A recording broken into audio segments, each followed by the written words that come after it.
ఈరోజు మన వీడియోలో మనం చపాతీ కాల్చేటప్పుడు ఇలా ఎంత బాగా పొంగుతుందో చూడండి. ఇలా పొంగటం వల్ల మనకి చపాతీలు అనేది చాలా మెత్తగా ఉంటాయి, చాలా బాగా టేస్ట్ కూడా చాలా బాగుంటాయి.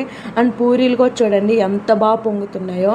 మనం చపాతీ పిండి కలిపే విధానంలోనే ఉంటుంది కదా, తగినంత గోధుమ పిండి అలా తీసుకొని అండ్ వేడి పాలైనా లేదా ఇట్లా 2 స్పూన్లు పెరుగైనా వేసుకొని బాగా కలిపి పెట్టుకోవాలి ఒక అరగంట.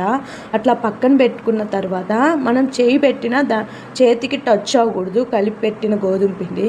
మనం చపాతీ చేసేటప్పుడు కూడా చూడండి చాలా మెత్తగా ఈజీగా అయితే గుండ్రూటిగా నీట్గా అయితే వస్తుంది చపాతీ. ఇట్లా కాల్చిన తర్వాత బాగా పొంగిన తర్వాత చూడండి ఎంత మెత్తగా ఉన్నాయో. మన ఇంట్లో చిన్నపిల్లలైనా పెద్దవాళ్ళైనా చాలా ఇష్టంగా తింటారు, టేస్ట్ కూడా చాలా బాగుంటుంది. మీ ఇంట్లో కూడా చపాతీలు ఇలా పొంగాలి అంటే, పూరి చపాతీ పొంగాలి అంటే ఇలా ట్రై చేయండి. సబ్స్క్రైబ్